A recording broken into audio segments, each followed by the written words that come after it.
let's start out with the funniest thing that I heard last week from one of the parents. We were talking about, the difference between having one kid, two kids, and three kids. And, for me, I always thought my joke was funny. My joke is always, I only wanted enough kids that I had hands to grab onto. Yeah. But he said that he has three kids, and he sees it kind of like football defense. If you have one kid, it's like man-to-man. Okay, if you have two kids, it is like zone defense. And then he said that three kids was like prevent defense. And he said that no big plays, give up no big plays, no injuries, and all the kids are fed. And I just thought that was basically you just go where the problem is. Yeah. You step back and go where the problem is. Man-to-man means you're on top of them. Yeah. And preventive just means make sure nothing catastrophic happens. Yeah. So the wife gets home. Yeah. The kids aren't starving, and nobody dies. Yeah. Kind of thing. I thought that was a really witty thing. It's funny the things that we hear in our classes and everything. So I thought that was what is the craziest question a kid's ever asked you, or something that you've heard? Well, I think that the really funny thing is, you're giving this like really serious, focused speech to a bunch of kids and everything, and then they raise their hand, and you think, "Wow, I'm really getting through to them." Yeah. And then you say, "Oh yes, whatever his name is, little Johnny. What do you want to ask?" And they raise their hand and say, "We learned about President Lincoln in school today."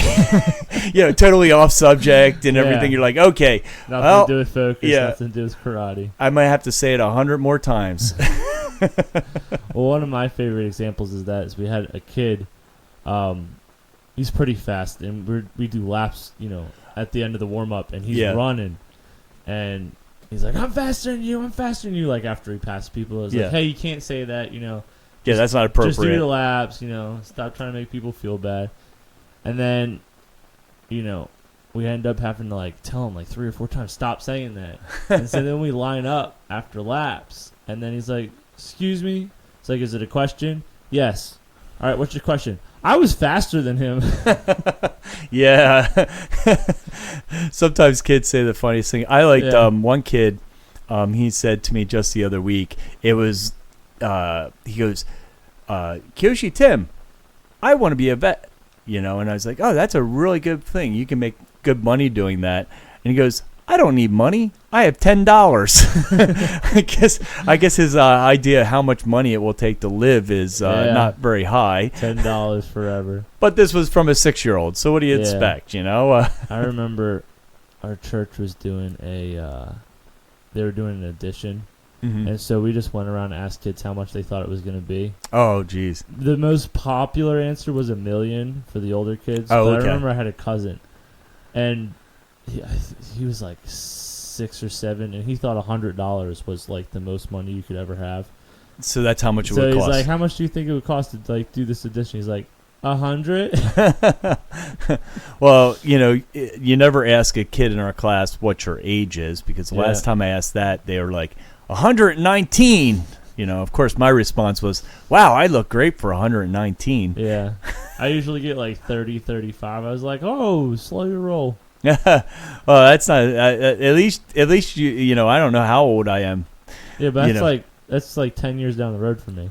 Yeah. I mean, they basically doubled my age, so I don't know how old I look like, I still we have that picture. So 119 is double your age. Yeah. Yeah. I had this, we have this picture in the dojo with the founder, Master Fenikoshi, on it, and he's doing a demonstration with somebody, and the kid told his mom, "That's Kyoshi Tim," in that picture, and I was like, "Wow, I would have to be really old because that that's unfortunate." Gichin Fenikoshi died in 1958 or 59 or something. That's my fault, though. Yeah, that's your fault. Because when people ask how old you are, especially little kids, I was like, he's 120. 110. He's 98. Yeah. And really? He's that old? And so the rest of that story is the kid is like, yeah, it's Kyoshi Tim. He's like, no, he's not old enough to be that. Yeah, Sensei Justin said he was 120 years old or something. Oh, jeez. Yeah. Oh, thanks. Because I figured when I say that you're 100 something, they'll know I'm kidding. Yeah. But, little kids. But they don't. They don't. Kids, yeah. I got to watch what I say. I always, well, I guess partly it's my fault too, because whenever my birthday comes up, I always add 10 years. And people go, wow, you look great for that old. Yeah, I would look great if I was that old. So, well, let's go into our topic today. We were talking about, today we're going to talk a little bit about business stuff and in particular consultants. And I was telling Justin here that I'm actually against really going after consultants for many reasons, and I don't know if you have anything to add or any questions for me about it, but I got some questions to ask you. Okay, so well, this is I guess I'll start with the reason why I'm against consultants is that consultants sometimes, especially in our industry, they kind of can be real rip-offs. And I remember once I had modern day con artists. Yeah, they're kind of like modern day con artists, and what they do, and this happened for years, and I saw some schools like actually go bankrupt because of this. They would teach them to do a certain system, and you call it pay in full, where you try to get students to pay in full. Which means pay for a whole year instead of by the month. That's a lot of money up front, though. Yeah. So what these guys, con artists, do is they get you to pay them a lot of money to give them to consult you, and we're talking like $250 a month, $500 a month, and they'll tell you, oh, get these pay in fulls. So you get all these pay in fulls, and all these people pay. If you're good at it, you can sometimes get a lot of people to pay in full. But that's got to last you for a year, right? Yeah, it's got to last you for a year.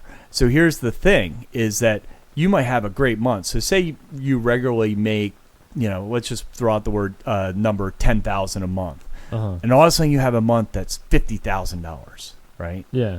But that's almost like a half of your income for you or something like that. And these guys will go, oh, man, look, see, I worked well for you.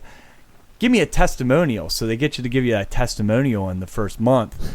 And then, they're showing all these clients and stuff that they help make go from 10,000 to 50,000 in a month. But they didn't mention that they made zero the next month and zero the following month. And then next thing you know, these guys would go out of business. But they'd still use, I even saw some of the guys still use testimonials from people they put out of business. It's insane. Yep, modern day con artists for sure. Yeah. I had this other good story is I had a friend who was in the had a martial arts school, and one day his wife used to help him with the school, and his wife came, and she came and wanted me to go to this really important seminar, and really pumped up the idea of this guy and how good he was and how he's going to help me in my business. And the seminar was like, I think it was like $1,500 for one weekend. And I was just kind of like, wow, that's a lot for one weekend. So you waste a weekend and $1,500. Yeah. And she was very persistent. I mean, I could not get her out. And you could tell, like, everything I said, she had that kind of like response. Salesman, Yeah, the perfect. Oh, I had an objection. She already had in her mind exactly what she was going to say. Yeah. And she just kept on doing that to me. And it was like almost an hour, and I was like trying to get her to leave, and I actually finally just kind of like said, I got to go to lunch, and then I started walking out, and she was just kind of trying to yap at me the whole way out. Yeah. And I was locking my door, and I was just the place, and I just kind of like, okay, see you later, and just walked away because she would not stop. Very persistent. And, you gotta talk a lot more than that to make you give up $1,500. Yeah. I don't give up $1,500 very easy. Yeah. She and I found out later from my friend that he wasn't involved in this whole thing, and basically the consultant guy just told all the people that went for $1,500 how stupid they were, and that they had to pay him even more money so that he could make them more money. And I found out this guy was a huge rip-off artist in the industry, and it's kind of funny because you see his name all over the industry still, and he's out there ripping people off, and associations, people are interviewing him, associations are talking to him, and he's still out there ripping people off, and that's why I'm really against consultants. Yeah. So did you have any questions Well, yeah. So the first question kind of follows up with that. And the first one was the thing I'm going off of is don't listen to everything you hear. Oh yeah. So like, who are the people that you would seek advice from? Yeah. Well, let's first put out, that question brings up something really important, and I think we've talked about this before. Is what's the point between exaggeration and lying? Because it's kind of like a continuum, right? If you ask somebody how much money they make, I could say, say you really make, a year $50,000, or no, wait, say let's make it an uneven number. Say you make $58,000, and somebody asks you how much you make, and you say, oh, you 60. just round it up and you say 60, right? Yeah. Well, I would say that's a valid exaggeration. I mean, you just round it up. It sounds a little better, but it's really it's not that far off. Yeah, you're making it simple. But then if somebody was making 58,000 and told you that they're making 70,000, yeah. Now you might be, okay, they're over exaggerating a little. But how about if somebody was making 58,000 and told you they were making $250,000? Yeah. And there's a lot of these guys out here. That's why you have to be careful who you trust. I've noticed in the martial arts industry, people will say, oh, my school makes $1 million a year. $1 million a year.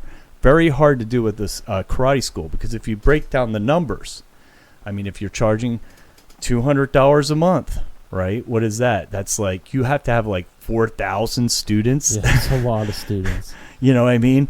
And a lot of these guys, that's not including all the rent to have enough room for all that.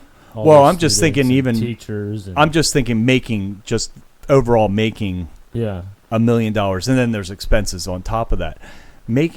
So a lot of these guys are saying they're making $1 million, and I have huge doubts that they're making that much just from the karate school. Now they may have other things that they're involved with, real estate and things like that, that combined could make $1 million.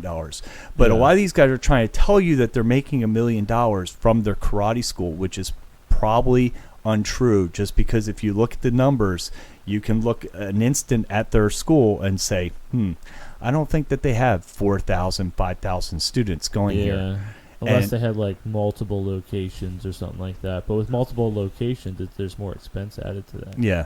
So the question is if this guy's a consultant, would you trust him to be, you hear this exaggeration, you think to yourself, oh man, maybe I'll make $1 million. But nobody asks themselves the question, is this guy really making as much money as he said? Yeah. And I'm telling you that there's a lot of consultants out there doing this huge over exaggeration of how much they make or their school makes or things like that, just to get you to,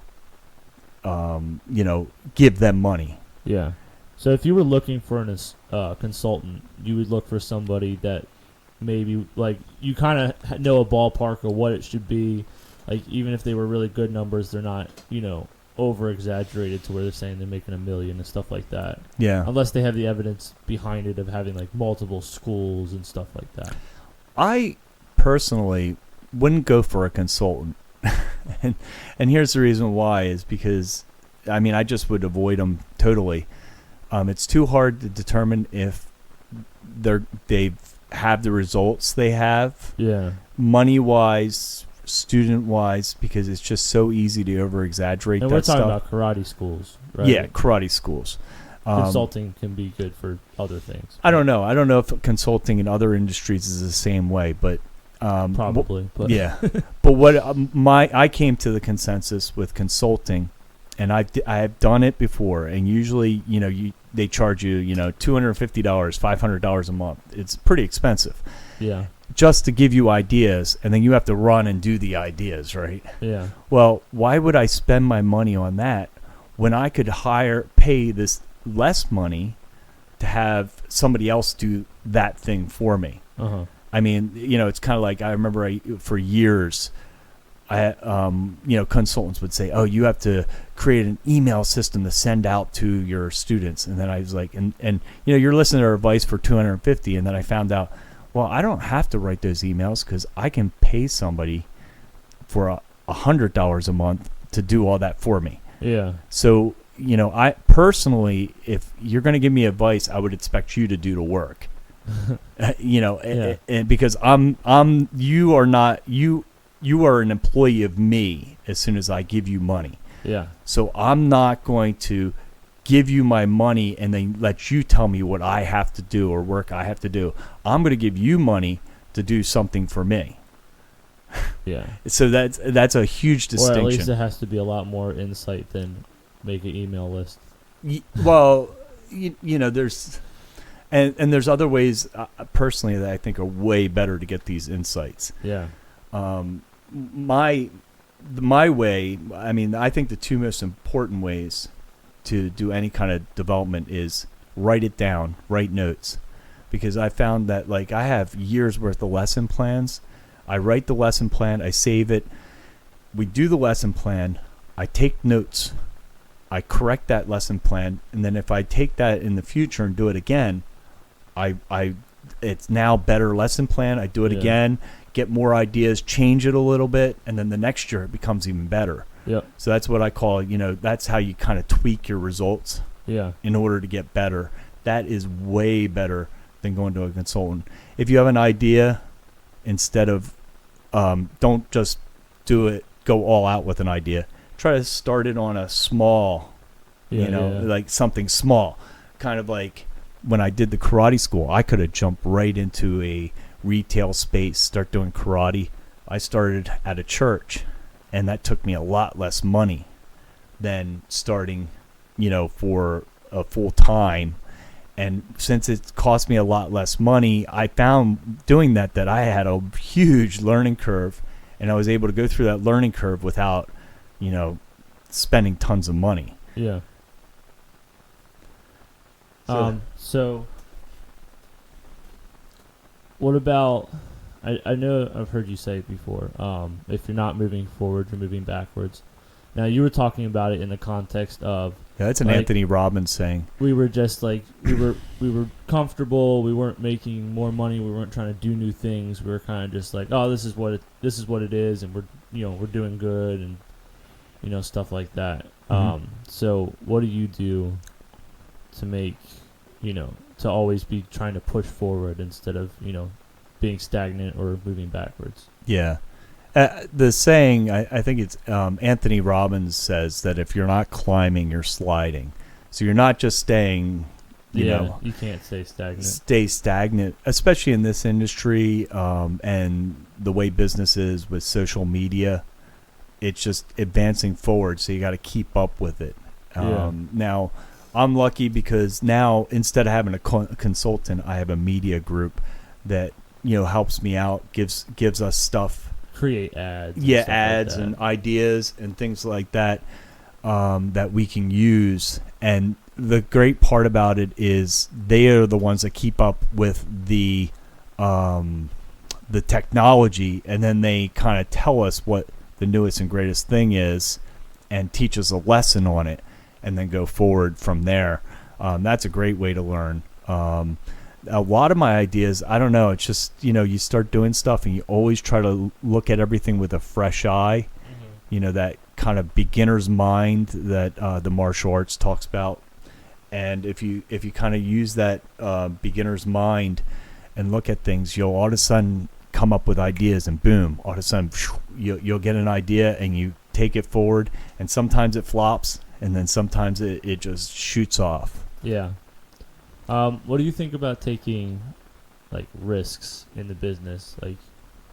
You can't play it safe all the time, right? Yeah. Obviously, educate yourself and make educated risks, but yeah, you basically make my ideas on risk, and this is even with stock market and things like that, is you look at things that have huge upsides and very small downsides.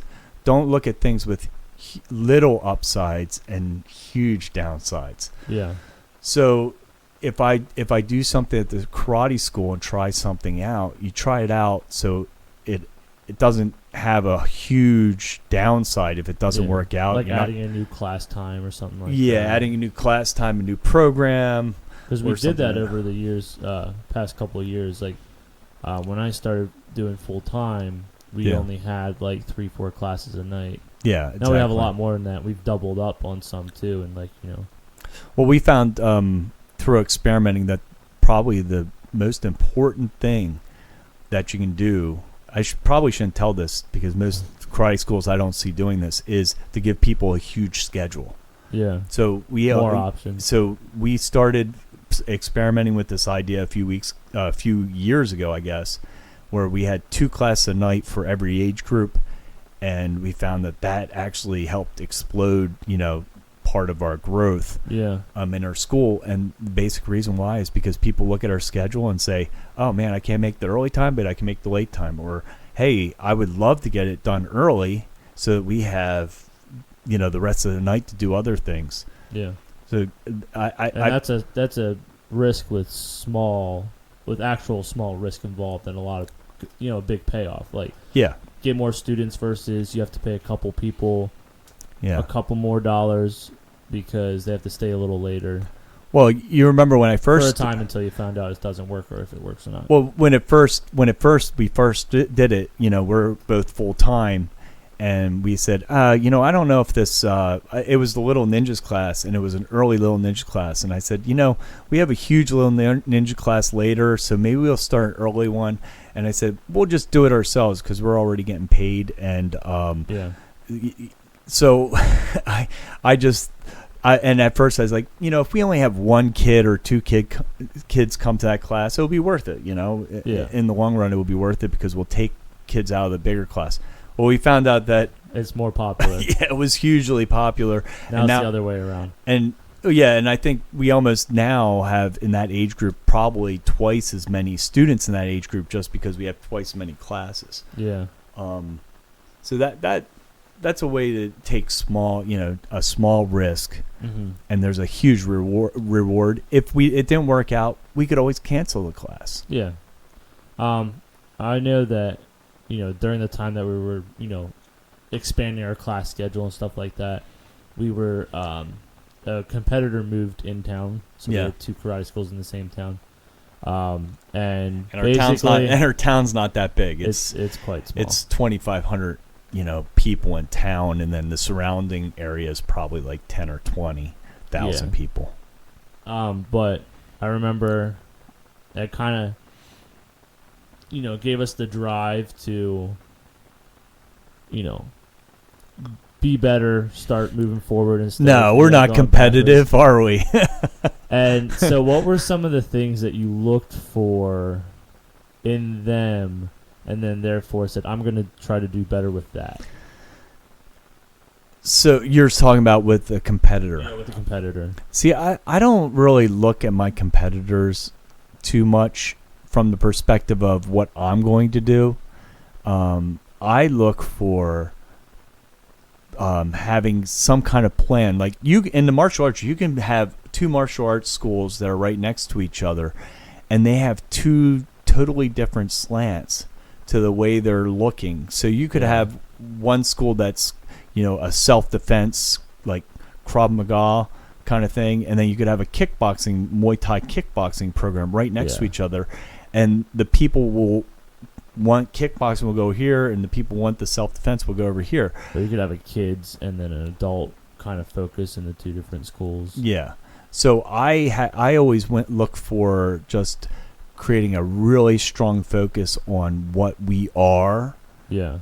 And stick with that. And, gotcha. Then they could be what they are, and they can be successful. But I think also with them coming into town, we really ramped up everything else about the program. Like we really fine-tuned and every kind of system, the way we bring people in, the way testing works, the way everything works had to be, I just wanted to be the best at any of that. And that's my thing is I don't look at my competitors because that gives you, if my competitor is a line is right here for my competitor, that's the line you can get up to. But if Yeah. you start looking at it like, I'm just going to be the absolute best we can do, and we're just going to be the best at everything. So looking more inwards and seeing what we can do better instead of... Yeah. Now, I guess because we were the established school and they were coming in, so it was different for us. What about, like, if we were them coming into a new space and there was already established school, and you're like, okay, so they do this really well. So what can I do really well that they don't to attract people to my school? Well, I think you have to have the basics of bringing somebody in and how you do the testing and set up the curriculum. You have to be really fine-tuned, but even that, you have to make sure that you really know who and what you want to be. So, yeah, in traditional martial arts, we used to have like a test, a specific test that you use. Now my current philosophy of testing is figure out what you think is the most important things for your program that you're trying to teach, and make sure that your test is working on those things. So say you're a competitive school going to tournaments. You don't want to just use some traditional test. Your test should have to do with competing in tournaments. In other words, what are the skills you need to do better in a tournament or anything that you decide to do. Yeah. If it's self-defense, your test shouldn't just be some traditional test. Custom make that test to be associated with the self-defense skills you expect somebody to know by the time they get to black belt. Yeah. And that will make you totally different than everybody else around you, especially if you're custom writing that, because it's custom. Yeah. So somebody would have to be at your school and steal your custom stuff in order to add it to their... Yeah. I got a question for you. So, would you rather do a curriculum and form your school and make yourself about what you're really good at teaching, or what the demographic of people around you want? That's a tough question, because we all have basic skills where we're good at things, and we tend to head to those things. But you do have to be able to listen to what people want around you. I mean, that's just basics of customer services. Yeah, you have to give them what they want. Yeah, you kind of have to respond to what they want, but at the same time, you do have to have kind of an idea of what you want, because it would be too easy for how it is. If you have 100 people, you're gonna have 5 of them that are always trying to tell you how you should do things different. Yeah. And that doesn't mean that those 5 people, just because they're more loud about it, are representative of the whole school. So you kind of have to look at it as like, okay, this is how I want to run the school and what we want to be about. And sometimes you'll have a few, I guess, doubting Thomases in there. You always have the hecklers out. Yeah, that you might have to, either cut them from your program or not cater to them. Yeah. I think people get in a lot of trouble as they start catering to these people that are probably not their best customers. Yeah. And then they end up with more of them. The ones that are actually speaking out and saying they don't like things. Yeah. Are the ones that don't like things, obviously, because they're telling you. But the ones that don't say anything are probably the ones that actually like it. Yeah. And you do have to be there are some, you have to really look at it too. I was thinking about this, is sometimes you have criticism, and it's because people want you to give their kid or themselves some kind of favoritism. And then there's people who give you criticism about something, and you realize that it's kind of like a flaw in the way you run the system. Yeah. And if it becomes a flaw, if it's somebody trying to get a personal advantage for themselves or their kid, you might look past that as just, okay, they feel a certain way about things because of their kid. Yeah. But if it's a system failure, you should really try to figure out how to fix that. I think we had a problem with testing, because we have junior black belts and senior black belts, and once we had I would call it kind of a system failure, is somebody had a junior black belt and somebody else came in and was testing for their black belt, and they were getting their adult black belt, but they were kind of the same age. And I just realized, oh wait, okay, so I have to make sure this guy who's a junior black belt, if he's the same age as somebody now that's an adult black belt, they all have to kind of become adult black belts at the same time. Otherwise, the system, that's kind of like a system failure. Yeah. Because the one kid that had a black belt already got his earlier because he started younger. Yeah, exactly. And the one that was getting their like senior adult black belt was older but wasn't there as long. Started older, and so they like It didn't make it made sense to us, but it didn't make sense to them. Yeah. And I kind of understand why it would be upsetting. And so we made some corrections to the way we do our testing in order to correct that situation. Yeah. All right. Almost done. Coming down to the end of this list. Marketing. When you first started to now, how did it change? Well, there's been huge changes in technology. When we first started the program, and for the first couple of years, everything was flyers and mailers. And because you put flyers out everywhere that summer before you started. Yeah. But there was no other way to advertise, and newspaper advertisement was really popular back then. Now nobody looks in the newspaper. Yeah, so we don't do newspaper advertisement. I don't do mailers anymore because I found through experimentation they weren't very effective. Saves the trees too. Yeah, flyers are really time consuming. Not saying that they probably don't work anymore, but it seems like there's more effective ways. With social media and stuff, there's more effective ways now to advertise directly to people that might be interested at a really low cost. I mean, we're talking it's cheaper, right, than buying a bunch of paper, printing it out somewhere, or you have to, have your own printer. Yeah. Using ink, and then you have to use the manpower to hand them out. Yeah, I mean, it's almost the same price. I mean, that's how and Facebook. It's probably more effective, though. Yeah, you can do Facebook advertising, Instagram advertising, and kind of almost get directly to those people that might be most likely to join your program. Yeah. And flyers are just kind of like scattering something out until you hope that somebody, responds. Yeah. I'm kind of glad those days are over because that was a lot of work. I remember I'd put in a lot of walking miles doing flyers over the years. Yeah. And now you don't have to worry about it. Now, some of the things that are kind of the same are, for our program is referrals through buddy days and birthday parties. They've always been, and just drive-bys, are always a good source of, new students in marketing. Uh-huh.